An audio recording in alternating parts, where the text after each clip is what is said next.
Semuanya, balik lagi di Gali FM. Gue Denti. Gue Clara. Hari ini kita punya siapa, Den? Agak lama.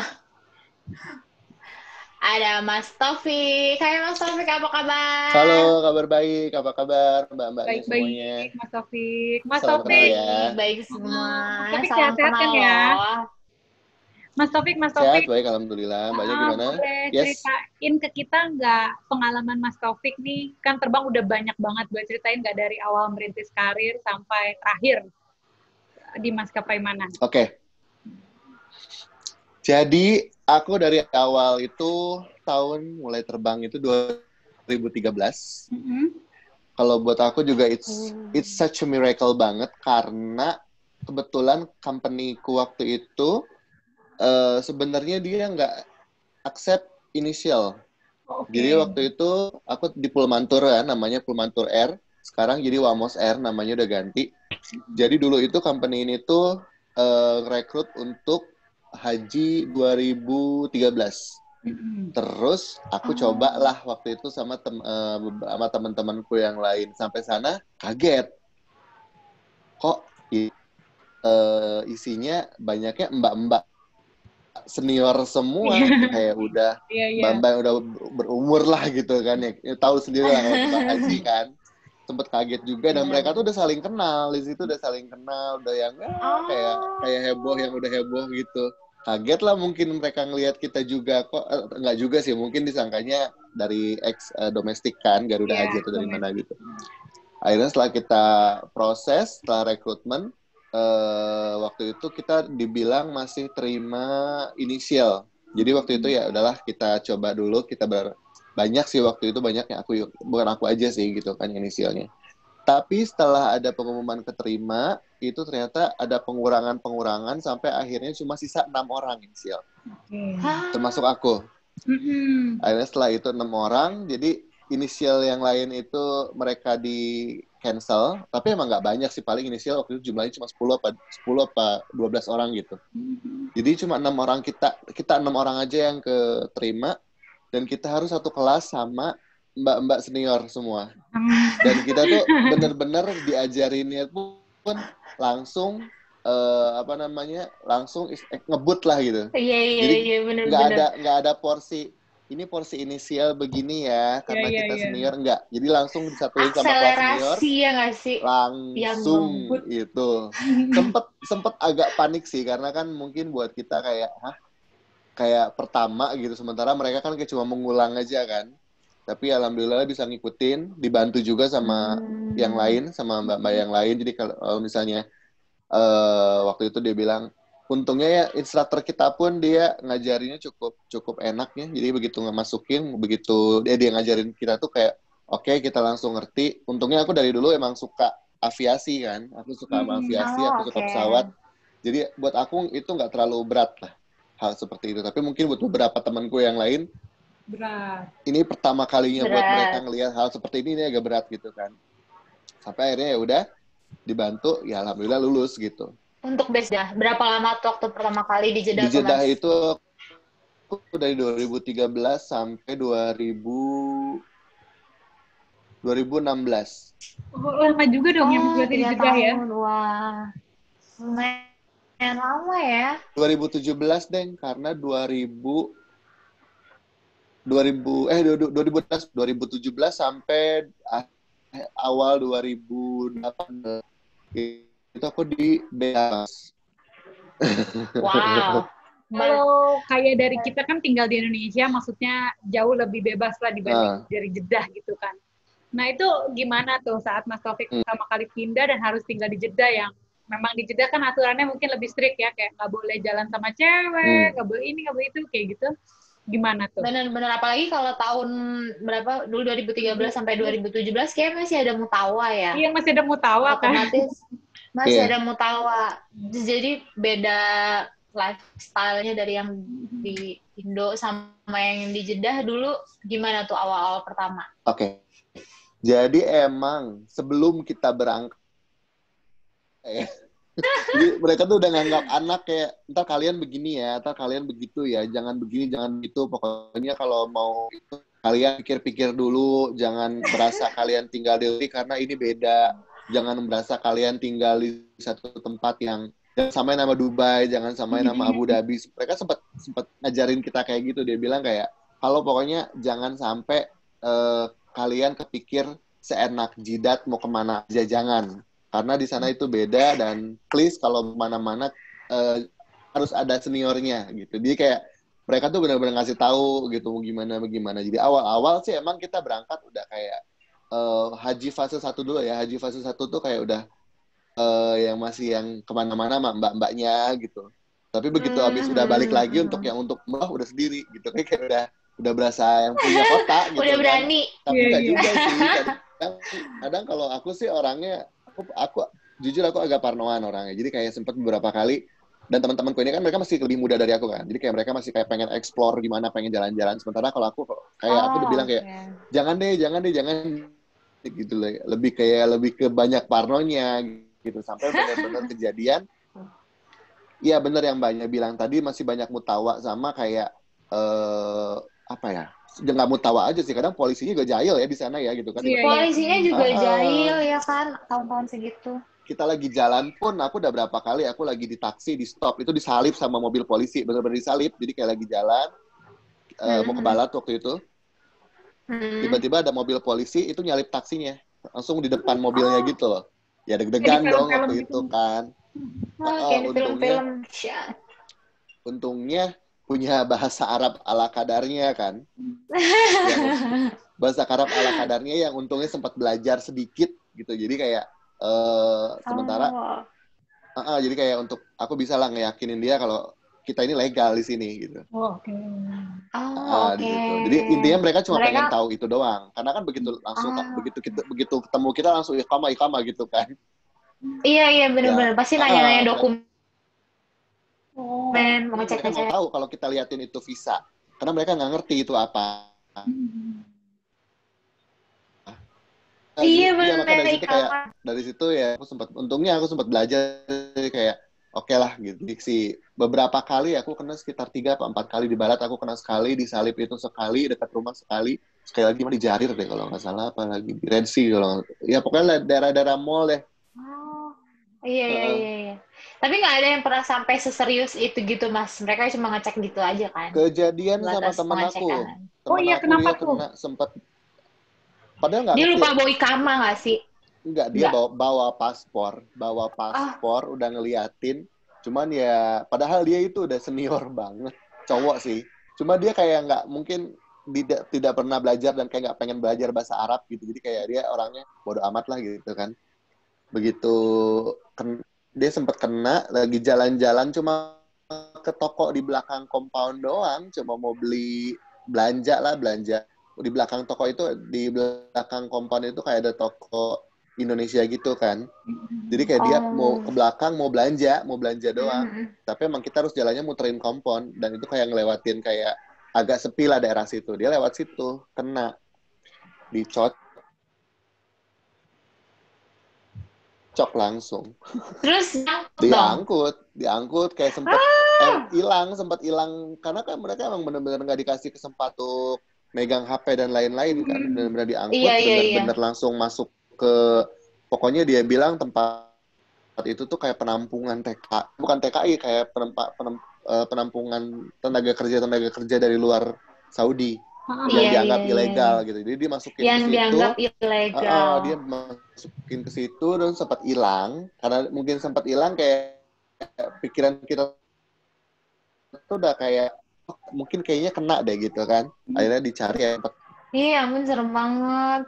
Mana nggak boleh ngubungin siapa-siapa, dia nggak bisa ngubungin siapa-siapa juga gitu kan? Makanya gitu. Karena emang dia nggak boleh ngehubungin siapa-siapa itu, makanya kita nggak ada yang tahu kan. Sempat begitu tiba-tiba housemate-nya laporan aja, ini sini belum pulang nih, udah dari padahal mau bilangnya cuma mau beli apa gitu ke belakang, taunya sampai sekarang belum pulang gitu. Akhirnya ya udah, mungkin si bos kita udah tahu harus carinya, begitu cari ke sana langsung ketemu di sana emang. Berarti dibantu juga sama pihak maskapai ya Mas ya? Bukan Mas, lebih ke siapanya ya, lebih ke kita punya kayak manajer kita gitu, bukan dari maskapainya, untuk dari apa namanya, pihak outsource-nya lah. Oh, dari pihak outsource. Oh, oke. Dari pihak outsource-nya. Jadi ada manajer yang emang standby di situ. Dibantu sih, cuma walaupun dia agak nyap-nyap. Walaupun akhirnya ujung-ujungnya nyap-nyap sih, tetap ya udahlah. Tapi at least enggaknya dibantu dan nggak kenapa-apa sih. Terus kalau yang di Dhaka gimana nih? Waktu tinggal di Dhaka pasti seru banget ya sih Dhaka. Ya ampun, di Dhaka berapa lama? Ini juga pernah tinggal di India, Dhaka India ya Mas ya? Asli Dhaka loh. Hampir 1 tahun. Tahun, oke. Oh, gimana tuh ceritanya? Di Dhaka, karena di Dhaka itu dari awal emang kita ya seperti yang kita tahu sendiri seperti apa kotanya dan seperti apa profil penumpang dan penduduk ya. Jadi kayak dari awal begitu kita dapat tawaran ini emang company udah si maskapai dia nggak mau ngasih yang kaleng-kaleng. Kita langsung dimasukin, langsung disimpan di hotel, salah satu hotel terbaiknya di sana. Jadi kayak kita akomodasinya nggak di kompon, nggak di apartemen, tapi kita di hotel. Dan selama 1 tahun itu ya aku stay di hotel, benar-benar di hotel, dan yang kayak mau keluar pun males sebenarnya ya. Tapi untungnya di dekat di dekat hotel itu ada satu mall. Itu salah yang dibilang mall nomor 2 terbesar di sana dan teramai di sana. Kalau kita mah kayak ITC kali ya. ITC. Oh ya. Iya dia terbesar di sana. Oh iya. Jadi kan mall besar itu kan Jamuna Future Park itu yang dekat Meridian kalau di sana. Kalau di dekat Lemer ya? Dekat Lemer, itu kalau misalnya ke kota lagi itu ada namanya Basundara City Mall. Nah, itu tuh Basundara itu tuh dia lebih dekat ke hotelku. Jadi kayak cuma paling 200 meter lah kita jalan kaki. Gimana sih kalau dari Mas Taufik menghadapi perpindahan? Maksudnya kan kalau pindah kota di Indonesia mungkin orang kita masih biasa ya, kayak dari Jogja, Jakarta gitu masih biasa. Cuma kalau pindah dari Mas Taufik kayak dari Jakarta, terus ke Jeddah, dari Jeddah ke India, itu kan beda-beda banget gitu budayanya. Iya benar, beda budaya. Kalau aku sih untuk orangnya tuh malah senang ya ketemu hal-hal yang kayak gini gitu. Just kayak kita bisa ngelihat kebiasaan apa gitu. Kalau enggak bagaimana cara hidup mereka, bagaimana cara hidup kita. Jadi kayak aku sih bersyukur sempat pindah-pindah begitu. Jadi kayak benar-benar kayak ngerasa ada kapan kita bisa bersyukur jadi orang Indonesia, kapan kita harus iri sama mereka. Karena kayak kalau ngelihat gitu contoh ya, kalau misalnya aku banyak di Saudi selama 4 tahunan di Saudi tuh kayak ngerasa kok kayak perilaku orang kita sometimes lebih enak gitu. Orang Asia itu bagaimana sepertinya, kita tahu watak orang Saudi seperti apa gitu. Tapi kadang kalau kita lihat negaranya gitu, kita lihat apanya, kadang kita kayak kok enak ya di sini ya, kok begini gitu kan. Sementara kalau kita juga aku di Bangladesh gitu kayak sempat kayak wah ternyata harus banyak bersyukur nih gitu kan. Sementara buat mereka yang ini mall sangat gede aja, buat di kita itu mungkin kayak ya ITC juga masih bagus dari ITC gitu kan, masih bagus dari ITC kayak gitu kan. Terus kayak profil masyarakatnya gitu, profil ya penduduknya gimana lah gitu, itu kita benar-benar bisa ngerasain banget gitu. Dan untungnya waktu di Bangladesh itu kan aku terbangnya itu 1 minggu sekali itu pasti ke Doha. Jadi jadi bisa dibilang aku waktu itu 2 base, Doha sama Dhaka. Jadi kayak waktu dalam 1 minggu itu, dalam 1 bulan tuh pasti ada di Doha tuh 4-5 kali gitu. Jadi kayak benar-benar yang kayak udah di Doha pun kita udah explore semua, kita udah tahu Doha seperti apa gitu. Jadi kayak jadi kayak aku pernah ngerasain Lebaran di Jeddah, aku pernah di Dhaka, aku pernah di Doha juga pernah. Karena waktu itu Lebaran hari pertama aku di Dhaka, Lebaran hari keduanya aku terbang ke Doha. Jadi kayak malamnya deh, jadi kayak Lebaran kedua tuh seharian aku di Doha, aku ngerasain seperti apa gitu Doha gitu. Aku pernah ngerasain kayak Lebaran di sana gimana, terus kalau misalnya di Dhaka gimana gitu, di Jeddah gimana, aku udah bisa kayak compare lah gitu kan sekarang. Mana yang paling the best Mas Taufik tinggal di Jakarta kan? Kenapa? India, Jeddah atau Doha? tetap Indonesia the best ya. Kenapa tuh? Karena kalau di kita tuh kayaknya di Indonesia itu semua di setting sesimpel mungkin dan bikin kita jadi bikin kita jadi malas sih sebenarnya gitu. Cuma kayak gimana ya, jadi udah kebiasaan gitu kita ya. Kan kalau di mana-mana di Jeddah, di Doha itu nggak ada yang namanya kayak Gojek, nggak ada gitu. Jadi kalau mau apa-apa ya kita harus berdiri, walaupun lagi semalas apapun ya ada sih mungkin kayak Foodpanda dan lain-lain. Cuma kayak gimana ya, kadang kalau kita pengen ke sana deh gitu. Sementara kalau di sana kan tinggal panggil Grab, tinggal panggil Gojek datang gitu kan. Sementara kalau di sana susah mau kemana-mana. Doha masih better, tapi yang aku agak susah itu di Dhaka sama di Jeddah. Nggak tahu, aku di Jeddah kurang percaya sama si Karim dan Uber itu gitu. Jadi kayak kemana-mana aku masih pakai taksi compound, tahu mau ke Balat gitu. Aku ya walaupun emang kadang dia lebih mahal 10 real sih, tapi ya udahlah gitu. Seenggaknya aku lebih ngerasa tenang aja gitu kan. Tapi kalau pulangnya, kalau lagi rame-rame aku sih beraniin naik taksi biasa sama teman-teman. Tapi kalau enggak, biasanya aku janjian jemput ya di mana gitu, di Udin kayak di mana, kamu janjian lah pokoknya di situ. Tapi dia nelfon gitu. Kalau Doha sih Uber, kemana-mana Uber, jadi kayak lebih enak juga ya. Apalagi sekarang di Doha udah ada MRT kan? Iya MRT ya kalau nggak salah. Oh, udah ada MRT. Udah, jadi kayak kemarin ke tempat-tempat yang aku datengin selama di sana dengan susah payah pakai Uber yang mahal itu, sekarang udah bisa pakai MRT gitu. Oh, jadi aksesnya lebih Kakak susahnya karena macetnya gila itu bener-bener macet banget sih. Aduh. Kayak mau ke mall aja itu yang ke ITC itu kalau naik Uber bisa 3 jaman kalau macet. Makanya aku tuh kalau terbang tuh jadi kadang stres ya. Kadang kita terbang 5 jam, 10 jam PP. 10 jam PP itu udah kita hitung, oh ya plus 2 jam untuk di jalan lah. Di jalan, ya. Jadi kayak hotel ke airport. Iya, nggak terlalu jauh sebenarnya. Karena kalau kita pulang jam, kayak kita landing yang sekitar malam itu kan, itu paling 20 menit kali, 15-20 menit nyampe ke hotel. Kalau kita landing jam 2 pagi gitu-gitu kan. Tapi itu benar-benar kayak, ya kebayang abis kita terbang Kuwait VV gitu misalnya kan. Abis terbang Kuwait VV, gempor kan. Terus tiba-tiba kita masih harus ngadepin macet itu gitu loh. Sebelum kita pengen tidur, pengen mandi tuh kayak masih ada 2 jam lagi di perjalanan doang. Iya. Yang nggak kuat di Dhaka tuh itu doang sih macetnya. Bener. Iya. Belum lagi nyamuknya ya ampun. Aduh, nyamuk. Aku tuh ngerasain nyamuknya tuh. Baru kali ini. Sis, tahu nggak sih nyamuk di Dhaka? Nyamuk di Dhaka itu segini-gini, gede-gede banget. Baru kali ini. Ya itu karena udah makan darah nggak sih gede? Nggak ya? Nggak. Emang kayak yang kurus pun gede banget. Gue tuh takut. Jujur serem. Sampai gila ini nyamuk apa kecoa. Baru kali ini aku ngerasain terbang bawa raket nyamuk. Cuma di Dhaka.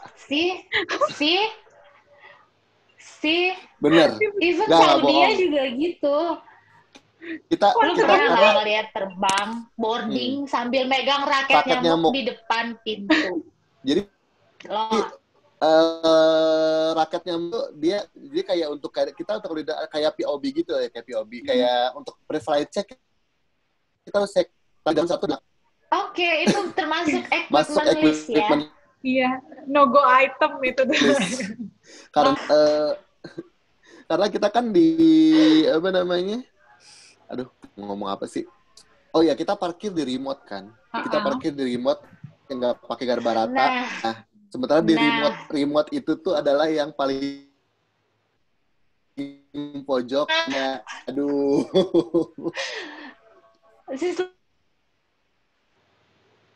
Lo harus tahu nyamuknya itu banget. Jadi tuh kayak setakut itu sama nyamuk. Sampai penumpang komplain kan, kok banyak nyamuk, dibilang kayak gini. Waktu itu kita lagi di mana gitu, lagi di pesawat, kok di pesawat banyak nyamuk. Ini kan nyamuk dari negara lu juga gitu. Iya, bener. Gue juga mau terbang Dhaka gitu tau. Kenapa sih pesawatnya banyak nyamuk? Iya ibu, ini negara siapa? Ini nyamuk lu juga ngikut gitu. Iya, kan pintunya kebuka. Kalian masuk, yang nyamuknya Mana di masuk. sana boardingnya lelet Lebih banget lagi kan, jadi bener-bener aduh. Nah, iya juga, ya ampun, pengalaman banget Pengalaman aku sih. pernah lagi terbang, mau terbang waktu itu, penumpang udah boarding, tiba-tiba kok kita udah 1 jam nggak komplit gitu kan, terus akhirnya nanya, aku nanya lah ke akhirnya si person aku conference call gitu, telepon, kalian sabar-sabar dulu ya, kita nunggu itu penumpang masih 15 lagi on board. Di mana mereka itu lagi nunggu landing. Jadi kayak kita nungguin penumpang, bukan misalnya penumpang. Tapi kita Indonesia kan zaman dulu juga gitu tahu kalau terbang ke daerah. Penumpang. Oh iya? Iya, Indonesia zaman belum landing dulu loh nungguin katanya. penumpang. Nungguin penumpang. Kita nungguin mereka landing. Kalau di Saudi kan udah tutup pintu Ya aja, udah tinggalin gitu kan. Kalau udah kayak gitu. Iya. Kalau di sini enggak, itu mereka lagi baru mau landing, pesawatnya tungguin dulu. Aduh. Itu belum landing, belum taxinya, parkir, turun. Oh, ya ampun. Ada banyak cerita banget lah kalau di Dhaka sih, benar-benar yang kayak geleng-geleng sih. Iya, sumpah. Kalau Dhaka tuh ya, seru banget. Terus, sekarang apa nih, Mas? Ini lagi di mana nih posisi? Aku di Bangkok sekarang. Buset. Pindah lagi ke Bangkok. Aku kerja di Bangkok. Mantap. Udah nggak bisa di Indonesia ya kalau kayak gini. Ya nyari di luar. Tapi kalau Bangkok kan makanannya, cita rasanya udah agak mirip nggak sih sama Indo? Kenapa, Mbak? Kalau di Bangkok kan mungkin budaya sama cita rasa makanan semua agak mirip nggak sih sama Indonesia? Oke. Dibilang kangen sama masakan Indo banget. Pakai banget gitu ya. Cuma kadang untungnya di Bangkok ini komunitas orang Indonesianya banyak. Jadi kayak ya seperti biasa, kalau orang-orang yang punya kelebihan bakat memasak, mereka bakal open PO. Jadi ya untuk mengobati ya pesan-pesan lah ke mereka lah gitu kan. Dulu sebelum tinggal di sini, dulu sebelum tinggal di Bangkok, aku ngerasa kayak aduh, Thai food tuh the best food in the world gitu loh, kayak wah. Even waktu aku ke Doha gitu, waktu aku di Doha, aku di Jeddah pun pasti makannya Thai food gitu. Kita selalu ada kayak agenda makan Thai food lah, sebulan bisa 2 kali gitu waktu di Jeddah kan. Kita makan Thai food. Di Doha juga begitu, tiap kita ke Doha, karena kan di Jeddah, let's say kayak Thai foodnya nggak proper Thai food gitu kan. Begitu kita ke Doha, itu benar-benar yang authentic Thai food, kita makan Thai food, benar-benar yang happy banget lah pokoknya. Begitu sampai di sini makan Thai food, 1 tahun berlalu kayak kangen juga gitu, maksudnya di Indonesia begini doang mah di Indonesia juga ada, jadi kayak oke lah, nggak bisa dipungkiri makanan Indonesia itu the best lah pokoknya. Bener. Tidak terganti pokoknya. Takkan terganti lah, mecin itu enak banget. Iya benar. Terus kalau secara gaya hidup, Mas Taufik, dari sekian banyak negara, mana yang paling mahal, mana yang paling murah? Oke. Doha lah ya. Paling mahal. Doha nggak sih? Tebakan paling mahal, sebenarnya perbandingan real Doha sama Saudi itu sama. Jadi kayak 500 real sana tuh bakal jadi 495 Qatari rial misalnya. Jadi kayak kalau buat aku sama Jeddah sama Doha itu 11-12. Gak jauh beda lah ya. Gak jauh beda. Mereka juga kayak masih, cuma kalau untuk Jeddah itu let's say kayak kita lebih dapat kayak street food dan lain-lainnya, kita masih bisa kayak beli yang kayak shawarma 7 real, 8 real gitu kan. Tapi kalau untuk di Doha kayaknya udah gak dapet sih yang gitu. Jadi kayak ya aku bisa bilang Doha yang paling mahal lah. Iya. Paling murah sih jelas untuk Bangladesh. Jajan-jajannya gitu ya Mas ya. Paling murah sih di Bangladesh. Ya untuk apalagi kalau untuk yang suka shopping, di sana itu ada pusat barang-barang reject. satu pasar. Sempat nggak main ke sana? Jadi ada namanya Dhaka College. Kalau nggak Dhaka College, kalau nggak Dhaka College, ada satu lagi namanya apa ya? Banggo pokoknya Bazar, ada dua ya? deh. Ya, Banggo Bazar. Kalau nggak Banggo Bazar, ada Dhaka College. Kalau kita bisa nyarinya, asal kita pinter milihnya, itu pasti, wah, itu surga banget ya. Aku kayak 500.000 waktu itu dapat baju sekitar 6. Buset. Celana 2, celana jeans 1, baju 6, sama underwear 1 lusin. Lebih murah dari Bangkok dong. Jadi ya? di situ tuh kayak barang-barang reject gitu loh. Tapi itu yang Zara, Uniqlo, semua tuh ada di situ cuma reject. Oke. Jadi yang jahitannya miring gitu-gitu lah. Jahitannya miring atau salah size gitu aja ya nggak sih Mas? Ini tuh kayak tulisannya S, padahal pas kita cek ini tuh gede M gitu nggak sih? Rejectan kayak gitu. Kalau nggak, ada misalnya bolong, tapi bolongnya di bawah gitu, di bawah banget ada bolong. Iya, benar-benar. Kita nggak kelihatan banget, jadi udah aja cuek. Brand-brand mereka benar-benar itu Dhaka College. Karena kan emang mereka bikin baju, mungkin karena tenaga kerjanya murah, jadi mereka bikin baju di sana kan. Jadi kayak pabrik-pabrik kan kadang kita sering lihat pabrik baju banyak. Made in Bangladesh gitu untuk baju-baju gitu kan. Jadi kayaknya emang di sana, dan ya itu untungnya barang-barang reject kita nikmati itu. Benar-benar gitu. Tapi berarti seru banget ya Mas Taufik ya, pengalaman pindah-pindah nih. Buat aku sih ini kayak pengalaman yang nggak kebayar sama uangnya gitu. Jadi kayak aku sih senangnya bisa belajar lebih open minded aja gitu. Maksudnya kayak kebetulan kan aku Muslim, jadi kayak ngelihat ternyata Muslim tuh tidak sempit itu gitu loh. Aku kayak gitu. Terus kayak misalnya kalau aku bisa ngelihat mereka